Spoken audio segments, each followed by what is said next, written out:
Loïc Perron, bonjour. Bonjour. Alors on est sur Penwick 2. Oui, on est sur Penwick 2. Alors Loïc, on te présente plus, tu as gagné la dernière Transat en 2008. Eh oui, déjà. Voilà.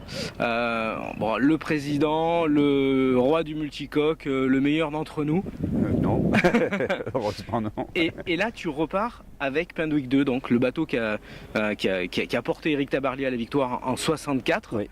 Alors que derrière nous, il y a des bateaux de folie. Exactement. Et la petite question, c'est comment toi tu vois l'avenir de la voile dans les 10 ou 15 prochaines années entre les gros bateaux qui sont derrière, ou les multis et les monos, et ce genre de bateau vintage mais complètement historique. Si tu avais posé la même question à Éric Tabarly sur ce bateau-là en 64, il aurait répondu en disant que ça se passerait en multicoque, parce qu'il avait déjà un peu essayé le multi, où il allait le faire l'année suivante. Et en fait, l'évolution de la voile sur les 50 dernières années, alors on n'emmène pas de chiens à bord, mais on les entend, pourtant. Ouais. Et ce qui est fascinant, c'est souvent pareil, regarde. Là, c'est le plus petit qui fait le plus de bruit. Et ça, c'est bizarre. Voilà, c'est bon, il veut jouer avec le chien, mais c'est bon. Bon. Et donc, si on pose cette question-là à Éric en 64, il aurait vu un avenir considérable, évidemment. Il en faisait partie. Ce bateau-là était révolutionnaire en 64 ici. Non pas dans ce bassin, mais dans l'autre, là-bas à Mille-Belloc. Et tout le monde se disait, mais comment on va faire tout seul pour mener un bateau aussi grand? Comment vous allez faire, M. Tabarly, pour envoyer un spion solitaire? Et il le faisait. Alors que maintenant, ça paraît normal. Il avait envoyé le SPI dès le départ. Dès le départ, la fameuse image de l'envoi du SPI qui a marqué les esprits des connaisseurs de l'époque.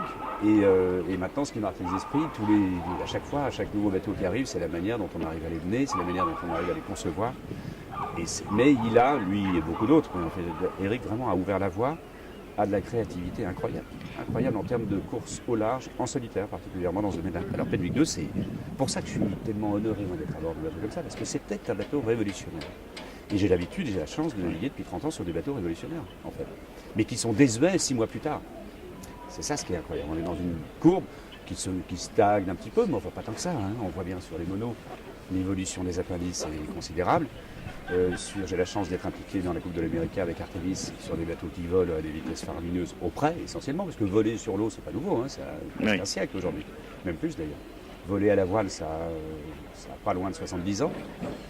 Mais voler comme on le fait aujourd'hui, c'est sidérant. Et on n'en est qu'au balbutiement, on en est au début. Alors, est-ce que ça veut dire que dans quelques années, il y aura tous ces bateaux hyper modernes, et puis après les bateaux un peu vintage qui privilégient l'art de vivre à la voile Faut pas les opposer, il ne faut pas opposer les modes de navigation. Il faut juste, moi ce qui m'intéresse dans cette démarche, entre guillemets, j'avais une envie depuis longtemps de renaviguer un peu, je vais dire à l'ancienne, parce que je fais partie un peu des anciens aussi, j'ai la chance de toucher les deux mondes, de respecter énormément l'histoire pour bien voir l'avenir. Je fais partie de l'avenir encore, c'est sûr. Au sein de la Coupe et d'autres projets assez étonnants.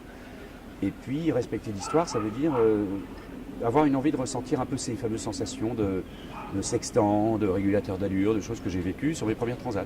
J'ai eu la chance de traverser les 2 premières traversées de l'Atlantique, j'ai 19 et 20 ans, en solitaire, lors de la Mini puis un convoyage. Régulateur d'allure, sextant, perdu au milieu, avec pas très beaucoup de... Et ça, j'avais envie de revivre. Quitte à le revivre, autant le faire pour une bonne cause. Et la bonne cause, c'est de rendre hommage à ceux grâce à qui on est là. Et Éric Tabarly en fait partie, évidemment. Loïc, merci beaucoup. Merci. Et à bientôt. Et bon courage. Ciao. Merci.